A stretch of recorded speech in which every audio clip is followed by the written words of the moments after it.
Hi, Des. Hi, Sarah. How are you? Yeah, I'm good, thank you. How are you doing? Yeah, look, good now, alive and kicking. Well, that's the main thing, isn't it? At this time, yeah, it's extremely strange. And just before we started recording, there, you mentioned that we are in week 8 of lockdown. Yes, not that I've been keeping track, but it just, I yeah, completely lost track, to be honest. The last couple of weeks, I know I vaguely remember some distant past video mentioning we were in week 6, and yeah, the last 2 weeks have definitely gone by in a bit of a blur. It's all kind of rolling into one. yeah, definitely. It's amazing how you use Monday to Friday to define the week. Absolutely. So you're still working away. You're working away from home. Yeah, I suppose I'm maybe one of the lucky few who was already working from home before this. I would sometimes have to travel for a week or two or that, but yeah, for the most part, I work from home, and but and luckily my own little space is out in the garage, so So you feel that's like you're commuting from the house to the office. it's a long commute. It's at least 20 feet, 30 feet, but I manage it, so yeah, so I make sure to go back in for the cups of coffee to keep me going, but yeah, so it's great because I do. Anybody who's trying to work from a kitchen table or that, I did that too. But I don't know how people are doing it. I don't know how they're doing it. I'm the same as you. Very lucky. I have a space outside the house. So yeah. I've seen our ironing boards used as office desks, so which is very good because you can use that for your standing desk or your sitting desk. Yeah. Ergonomically, it's great for the posture. Yeah. So Des, I suppose the reason we're having a chat today is because, like so many around the world, you're working from home. You're a dad. You Yeah. four, Four. Four. So we got ages from 8. We had a birthday during the COVID there, just a COVID birthday.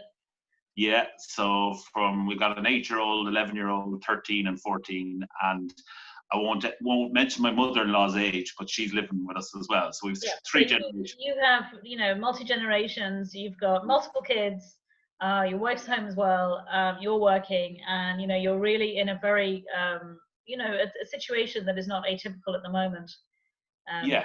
In terms of dealing with this and getting through it. And you also, it was fantastic. You did the training with me as well. You did your NLP prac and master prac. Yeah. And I know that not only do you do your job, but you also do coaching. Yeah. No, and definitely, if you like, the live experience or practical experience, when it came to doing NLP, it was I'm so delighted. It was just a game changer. It was one of those things where people in the past, it was you're a people person. And I went, well, yeah, okay, but what good is that to me? How do I in real life you're an accountant, is that right? Yes. The greatest compliment I ever got was, you're not the typical accountant, so sorry to any of my accountant colleagues or friends out there, but I took that as a compliment. But with NLP, it was just brilliant in terms of, I suppose really the main thing for me was mindset, and about how, while we can't change what's going on around us, we can change what's going on inside us and how we react to the world around us. And you really do live and breathe that, to the extent that one of your daughters actually repeated that. Was it to her sister? Oh yeah, she might have used it in a particular sister to sister tone, but yeah, she did. She used it that they were having an argument over something, and the older one was trying to do her homework, and the younger one had hers done, so she was kind of looking for someone to play with. And the older one got a bit annoyed, and she turned around saying, almost that, well, there's no need for you to react like that. You can control your reaction irrespective of who's around you. So yeah, so I was very proud of her for repeating it. But so it's, and I think that's funnily enough, one of the things I found is that to be that constant repeat your message. Sometimes I think very often we might say, well, if I said it to somebody once, so that should be enough. You know, and yes, in an ideal world, but by repeating the message, you know, we're at different times where we receive things differently. So the more we repeat it, the more chance that message will sink in. Oh, absolutely. And I mean, the governments, you know, around the world are doing that. Is there's always like a mantra, you know, in terms of staying at home, you know, washing your hands, you know, protect lives. And I mean, it's quite interesting. Someone was saying in the UK now they've repeated that message so well and so often that now people are actually afraid to go out. So they're going to have to be a little bit of, of, you know, unprogramming or deprogramming when it comes to kind of, you know, actually going back out into the real world. But what you're talking about is about the positive messages, particularly to your kids. Yeah, definitely. You know, and I know I've other, you know, friends and that who, you know, we're I think when you talk, we're always worried or concerned about trying to give our kids, you know, the best opportunities, but also I think in recent years a lot around people's mindsets and you know, obviously we've had a range of things about suicides and different things, and look, we can't control everything, but what we can certainly I won't even say control, but certainly deal with is how we react to things. And and if anything, that's I think the key for parents is, well, how can I help them? Because I think we can't do it for them, so we have to. How do we give them the tools, the techniques? And I think that's where, like, the NLP training has definitely been a great help from a parenting side.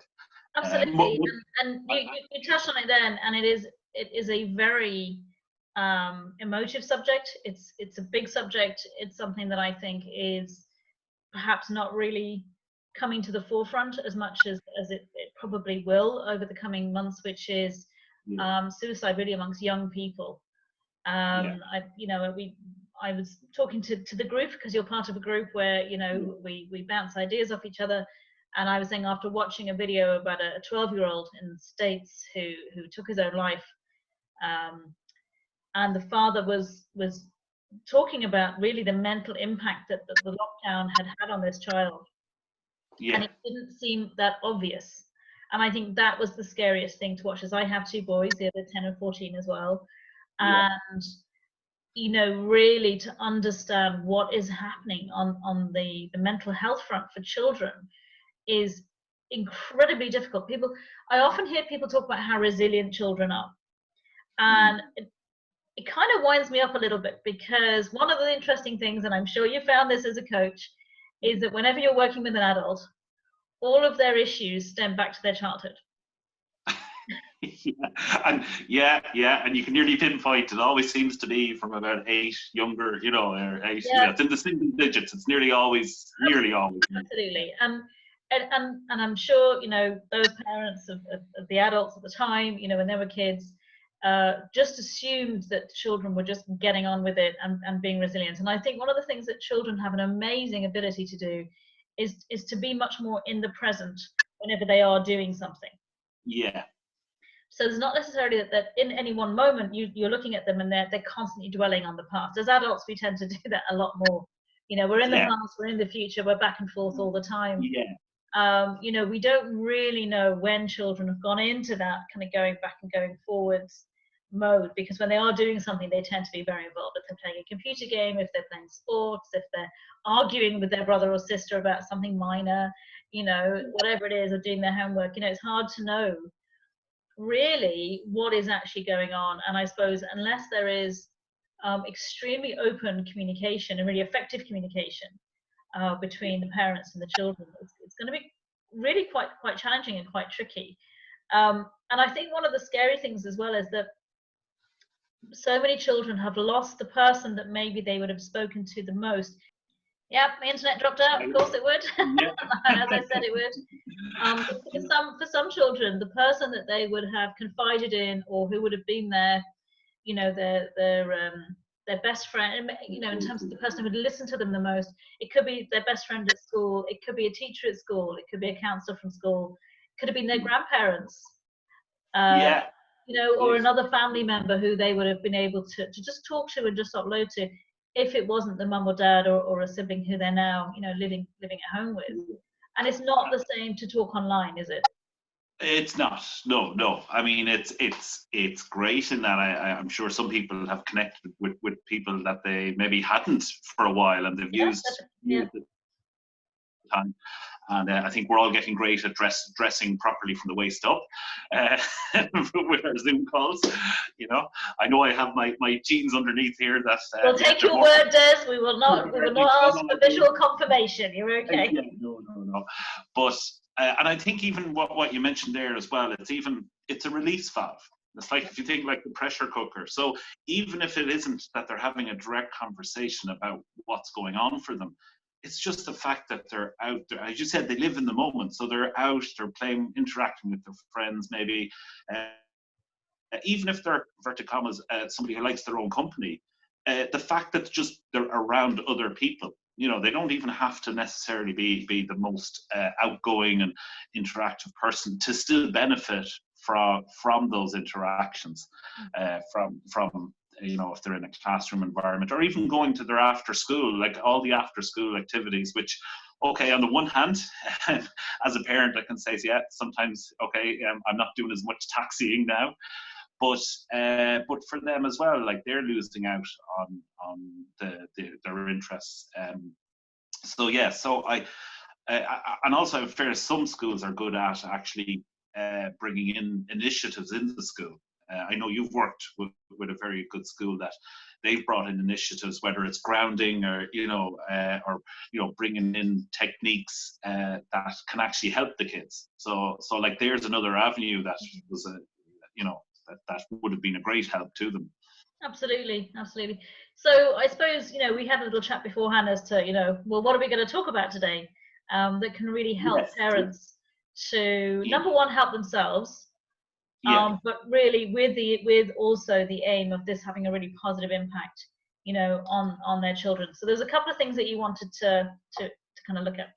Yeah, I think one of the things around the words, because you know, there's the meaning and association around particular words, I've found has been something that I've worked on with the kids, and it definitely, for kids or adults, it makes a difference. And some of the ones are where, so if they do something wrong or something happens, I find, you know, that I always mess up. Or like, we're doing homework and it's like, I can never understand this, or I'll never X or Y. So those absolute sort of words of always, never, even everyone, no one. Yes, yeah, no, nobody likes me, I've no friends, or, you know, this type of thing. That's something that again, with the NLP, I've worked on a lot to go now. And it's like, okay, well, it's easy to say, don't say that, you know, but what, you know, a kid needs an explanation almost with that. So what I have found is that it's, what's the evidence? So I will actually ask them, I'll say, okay, so you're saying you always get that wrong? So, you know, so how many times have you done it? And how many times has it gone wrong? Yeah. And even though, yeah, so, you know, or even that, as you said there, we're about the, you know, I don't have any friends, or, you know, no one likes me, etc. And, you know, when you start laying out the evidence to them, they may not acknowledge it verbally, but they will acknowledge it. You know, that's what I've found. I've found it's a bit like the instructions for your hair conditioner about, you know, repeat, you know, rinse, repeat, you know, rinse. It's just, you have to keep that message going. When they do use absolute words like that, the always, the never, the no one, is to make sure to don't let them away with that. You know, just counter it. Keep yourself calm. It's not designed to be confrontational. It's just designed to allow them to question it, question what they're saying. And that's exactly it. It's not about it being, because often there's a temptation when someone has said something that you fundamentally disagree with, or you know as an adult it's not true, is to then immediately say, well, that's not true. Of course that's not, and to argue and to, put the other person's belief kind of down very, very quickly. So I always say this, to the adults when on the course, and I'm sure you probably remember me saying this, which is, if you have a really negative belief about yourself, I'm stupid, I'm ugly, I'm whatever it is, I'm no good at this, I'm no good at that, and you happen to verbalize that, to a friend, and the friend immediately says, no, you're not. As an adult, we don't go, oh, well, that person's right and I'm wrong. No, we don't. But we do that to children. We tell children that their negative belief about themselves is wrong. But exactly as you were just saying, it's much better to actually ask questions that gets them to challenge their own beliefs, to see, is it valid, is it real, rather than just telling them that they're wrong. And I think there's a real temptation as parents to jump in with the best of intentions. Of course, yeah. Not that we're trying to get into it with them. However, it's like straight away, it's like, no, you're not stupid. No, you're not, of course you have friends. And to argue the point, to get them. But of course, all that does, more often than not, is actually compound it. Yes, yeah. No, it's and look, you're not always, and the other thing is, this is all nice when you can have that bit of calmness, and you do have to work on it yourself as a parent. Is okay, is this a teachable moment, or I don't have time for a teachable moment? And I would say as a parent is like, all you can do is look, keep doing your best. If you get it 4 or 5 times out of 10, out of even 20, that's 25% success rate. Look, it's absolutely. And I think you're dead right as well, which is to just check, is this a teachable moment for you and for your child? Yeah. And exactly that, despite the fact that I'm a trainer and I do this, I am not in a calm state 100% of the time with my kids, because we are human beings first. Yeah. Before we're parents. And this has tested, I think, everybody's limits really to the maximum. Yeah. No. Under these very, very strange conditions, we're all having to adapt. I honestly can't believe we're 2 months into this. And we're not at the end. We've got several weeks, months ahead of us, with the potential of another lockdown if things don't go right when we do open up. And we've got a very challenging time ahead of us. We have to be aware of that. The question, though, is how do we tool ourselves to really get through this mentally intact, to the best of our abilities? And how do we help our children? Because children won't come up to you and say, oh, Dad, I'm feeling really stressed because I haven't seen my friends, and just verbalize it in this really logical, calm manner. They'll probably act out doing something that looks completely unrelated. Yeah, like even there, where had an instance where say my eldest was upset, and my wife was kind of, did you say something to him, or did I, or we didn't know. And again, I'm sure as you have it, like say we've 4. But we've 4 different kids in the sense of some are chattier than others, and some are teenagers, etc. So you have the whole gambit. You've got 2 boys, 2 girls, 8, 14. I mean, you've got pretty much every. Yeah, exactly. We've got good combination. Yeah, and definitely it's a good test as a coach too. Never mind a parent, but. Even there, that it's creating those opportunities for them to talk, which could be as simple as, come on out here and just help me bring in some of the shopping or whatever. Like, I mean, I remember at home, funny enough, before the dishwasher ever came into the house, it was the washing the dishes at the sink and drying them. You wash, you dry. And funnily enough, when I look back on it, not saying that every time we washed and dried dishes we had deep, meaningful conversations, but it was a moment of pause. It was a moment of, okay, we're both focused on something else, but we're in close proximity that we can actually talk. And it's no more than being outside.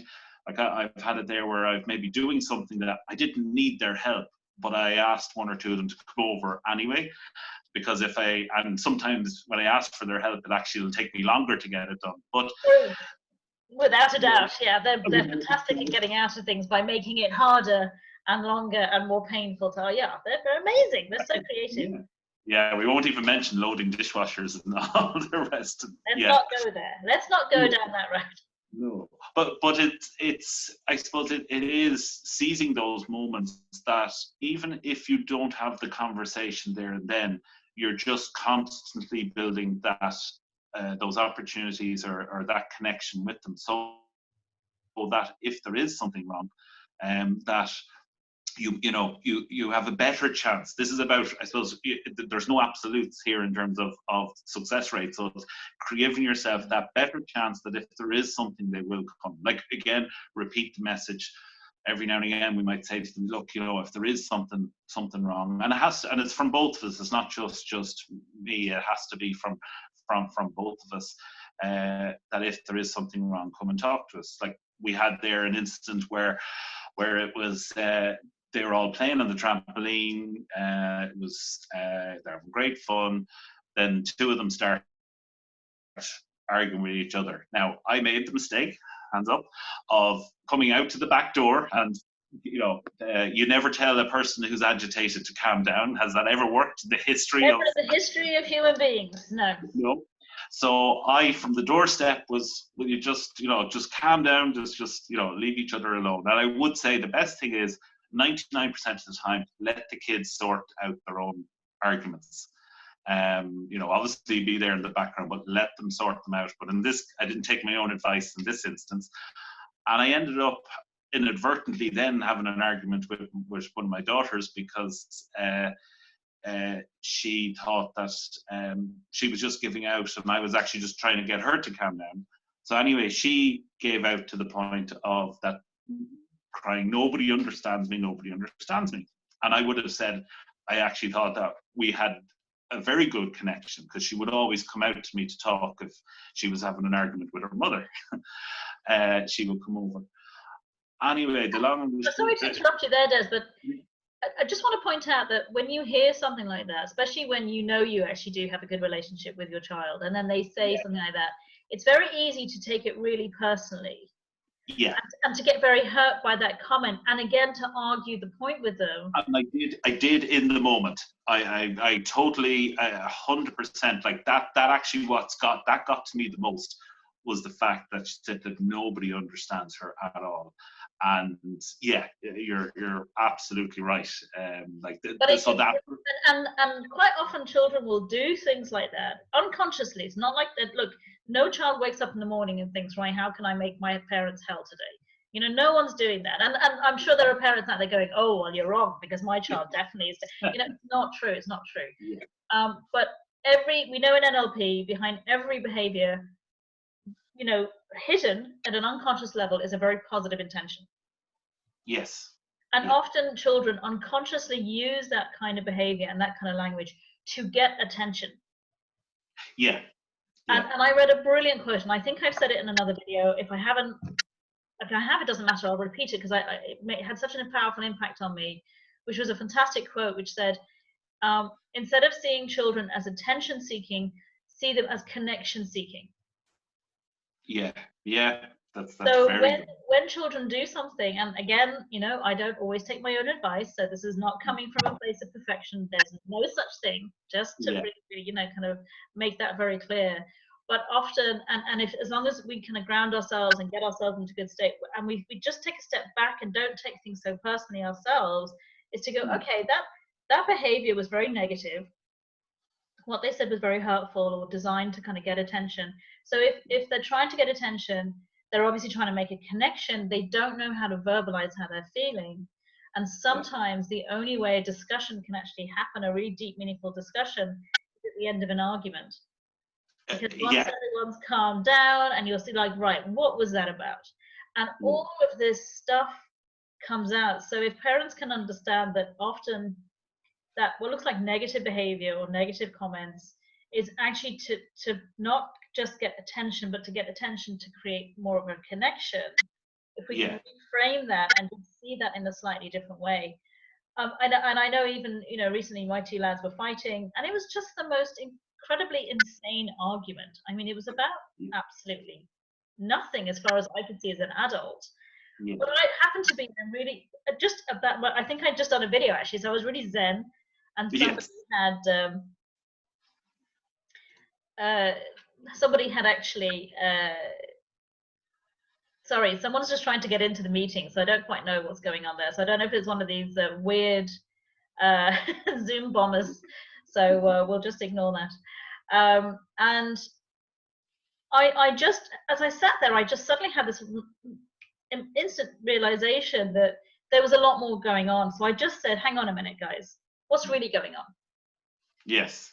I just asked I just said, hang on, there's more to this than meets the eye here. You know, this argument, you know, logically, this is not, no one's going to win. We're going around the houses. What's really going on? And one of them said, well, I'm actually really lonely, and I just want him to hang out with me. Yeah, yeah. And that's back to your connection. That's, you know, that it's, and actually when you say behavior, because that was the other thing, I think, for us to realize, that the behaviors don't dictate the child. They don't let behaviors define the child, because behaviors, we can change them, we can adapt them, we can, you know, improve them, or get rid of certain behaviors. So if you like, even with the kids, it's not that you are lazy, or, you know, you're lazy. It's no, it's a behavior that's there, that either can be turned on, turned off, turned up, turned down. Absolutely. And we are not our behaviors, otherwise, you know, we're all a bit messed up, really, if that was the case. You know, no one ever, I mean, I love quotes, and I love kind of little things that encapsulate things. Des, I know you have your own new quote now that's out there, which is fantastic. Someone quoted you the other day. Oh, yeah. But, you know, which is that, you know, we often hold children to a higher level of behavior than we actually have ourselves. Yes, yeah, definitely.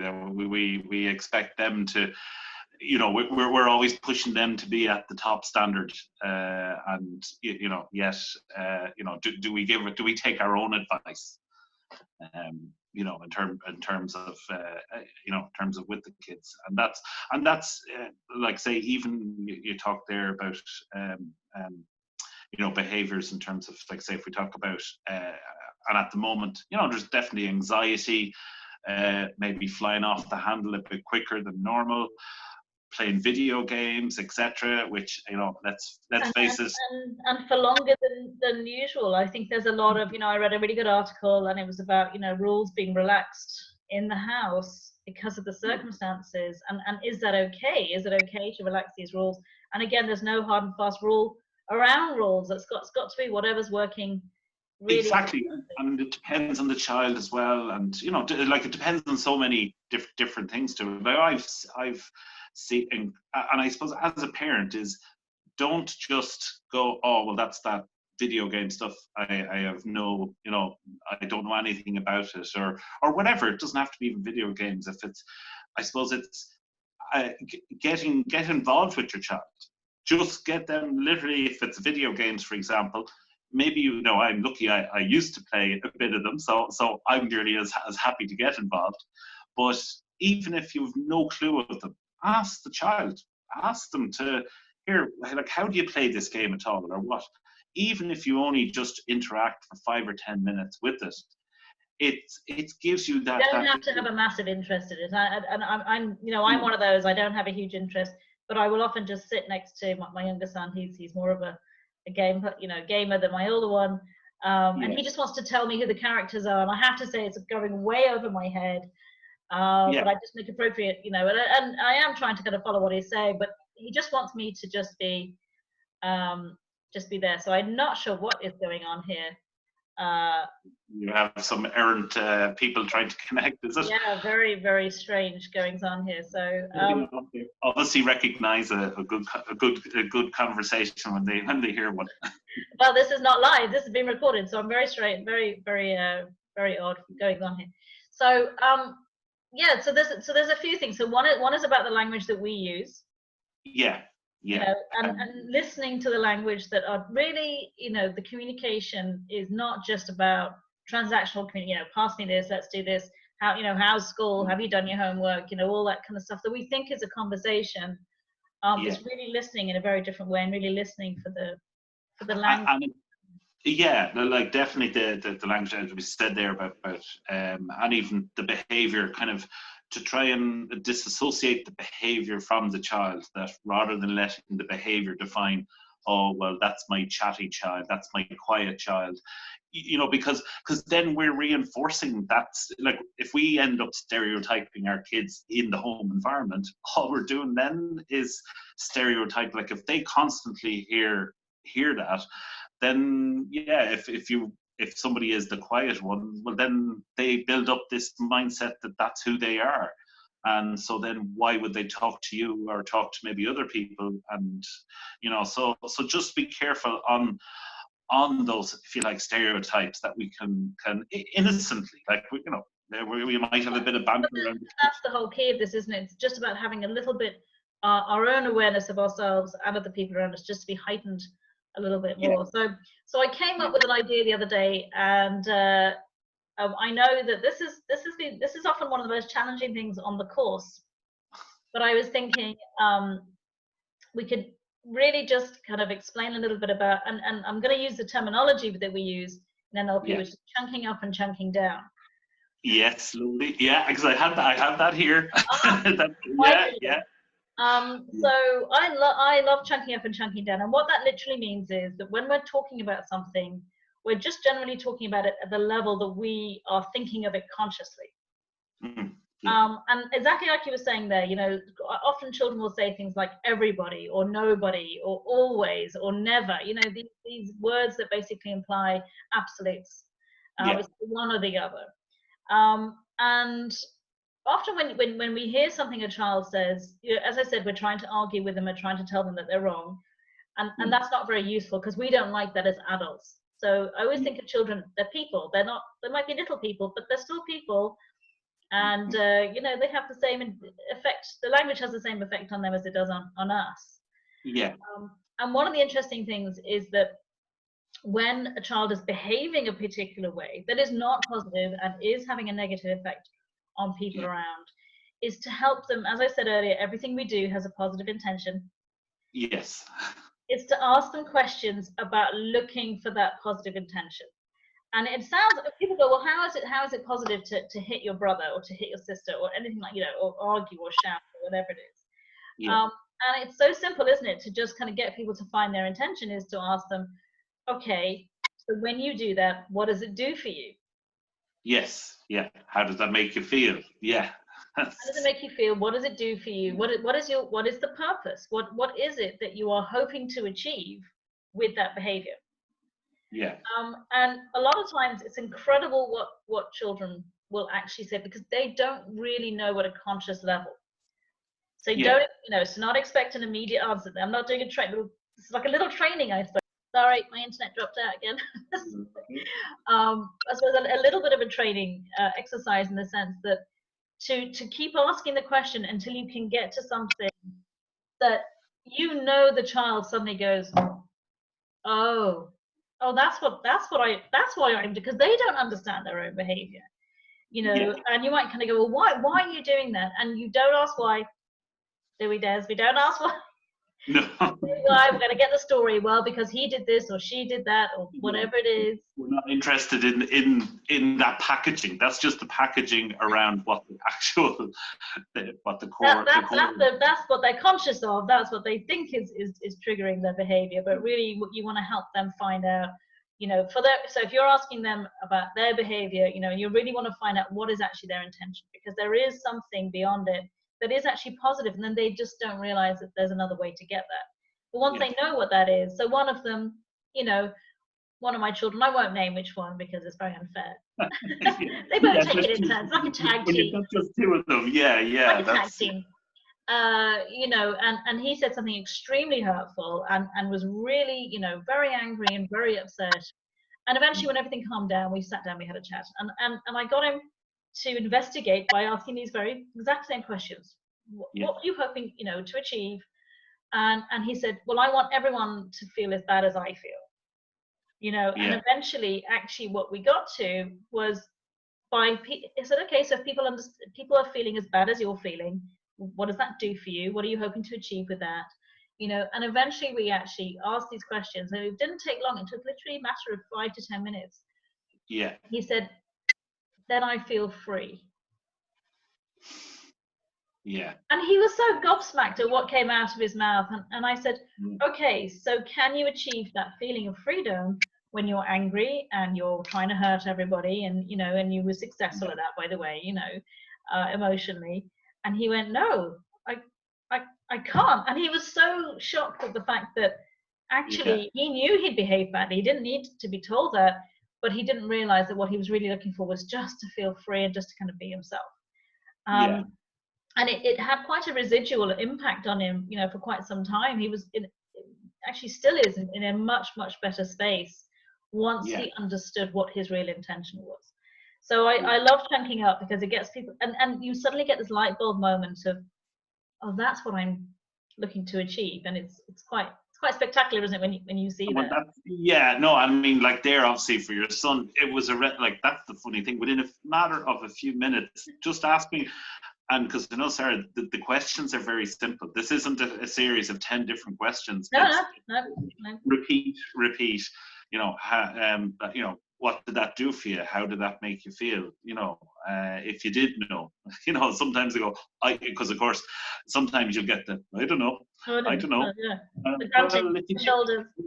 Exactly. Well, if you did know, or you know, what else? You know, just use your imagination. It's fine, whatever answer. You know, if just wave a magic wand. All kinds of language you can use around it to free people up to really to explore their own unconscious and their own, you know, what's really driving behavior. Because our conscious mind is so tiny compared to everything else that's going on. All of the programming, all of the emotional baggage we've got. And like, even that, I had one out of 4. So I had one child who came down saying, never guessing who is he talking about. Exactly. So I had one who came down and who said they couldn't sleep. And, you know, you obviously got a little sense there, okay, what's wrong here? And they said that, I just keep having this feeling that I'm going to be kidnapped. Somebody's going to take me. And I went, well, okay, not knowing where did this come from.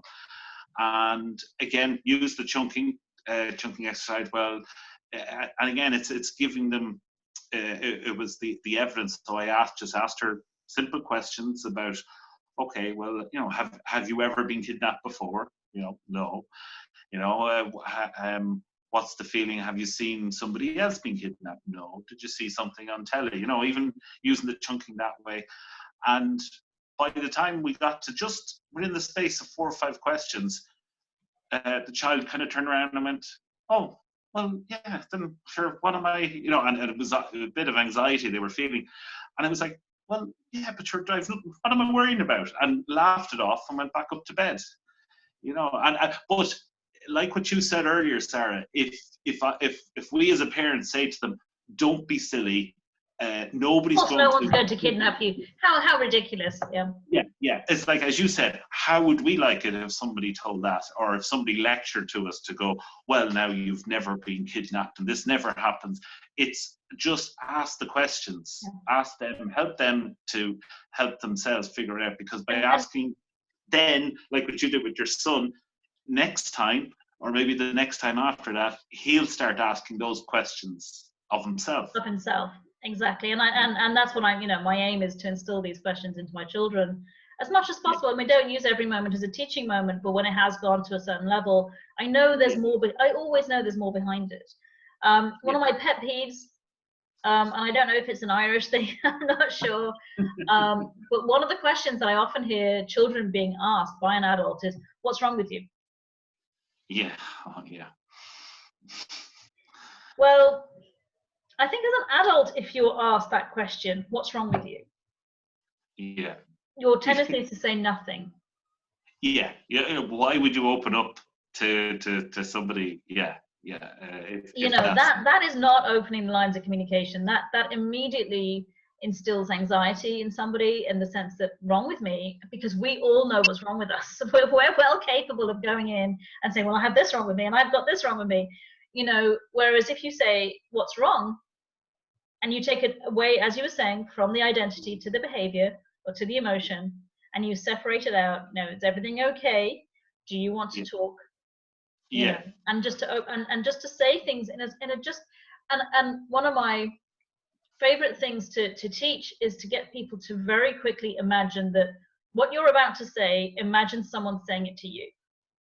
Yes. Yeah. So just before, if you're about to embark on a serious conversation and you want to open up the lines of communication, imagine someone is saying this to you, and just notice how would you react if someone asked you that question in that way.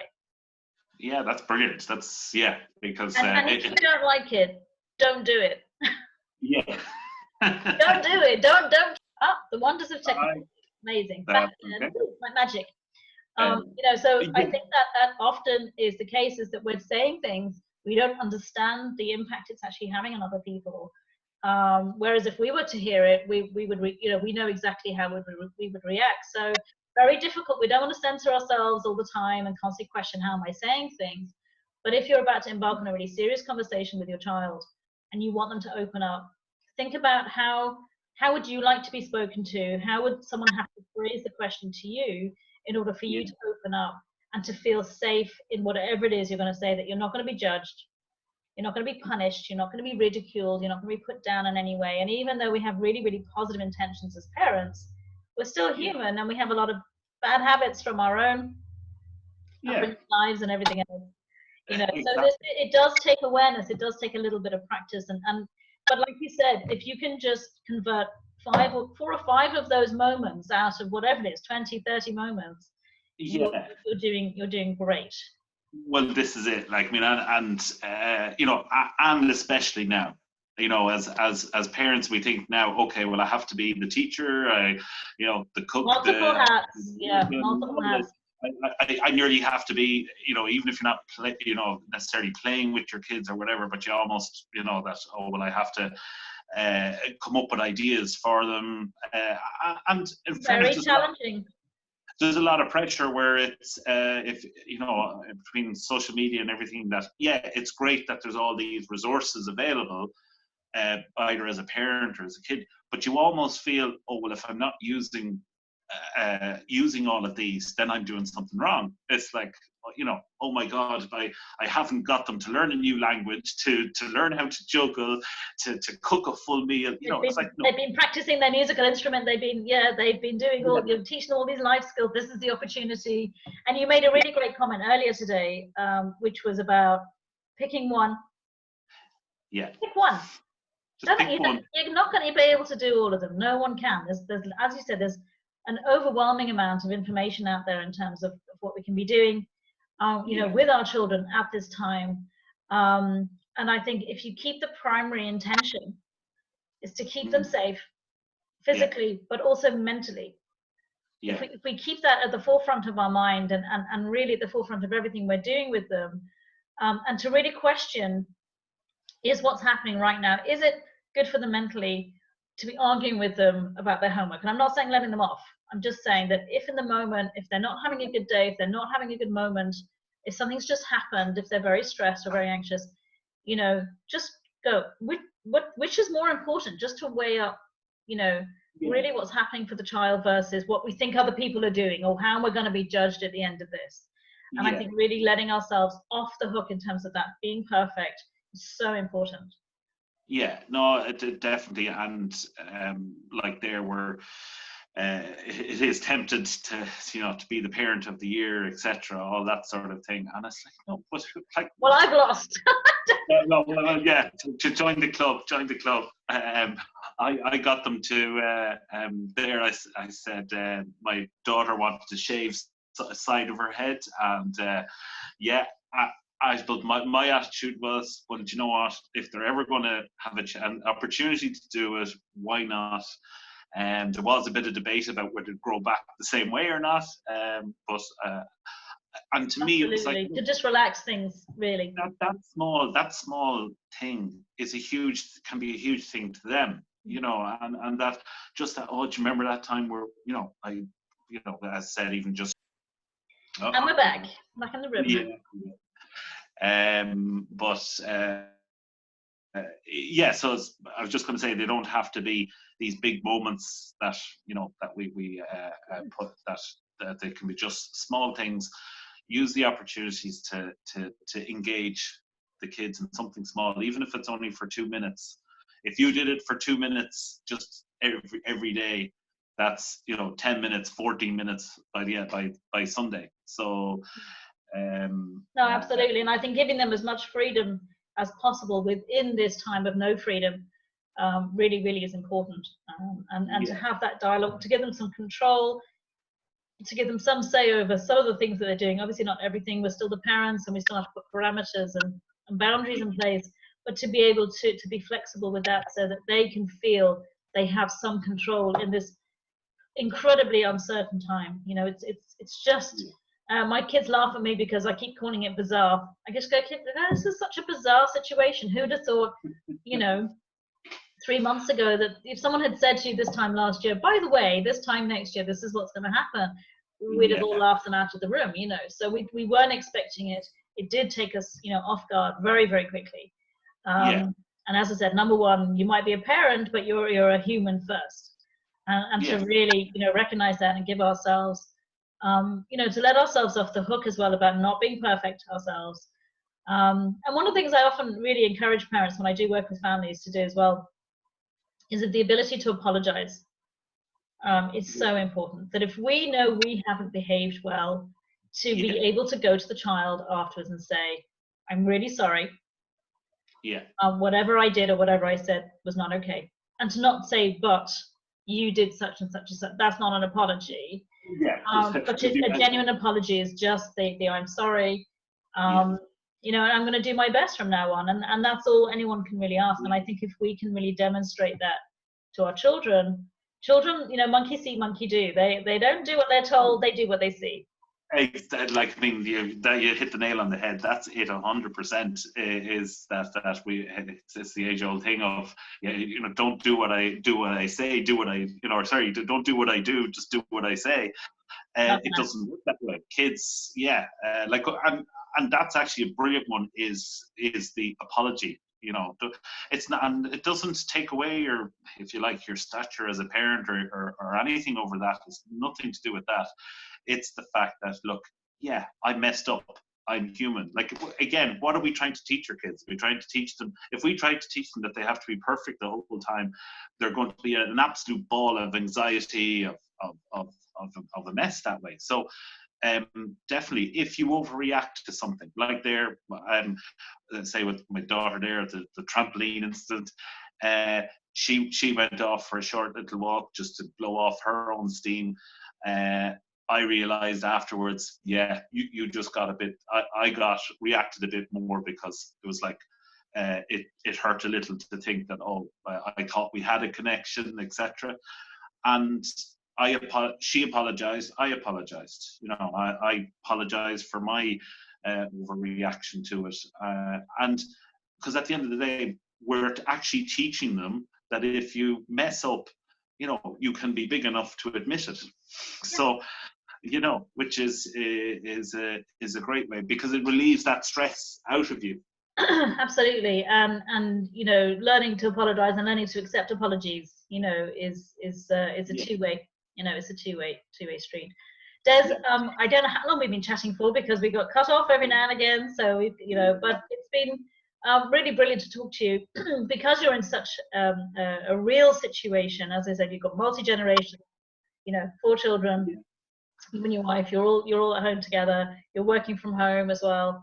That I just thought it would be really great to talk to you today. And we didn't go into it too much because obviously, you know, we're not experts on suicide prevention or anything like that. What we are experts on, though, is to help people to see things differently. you know, and that, I think I've lost you.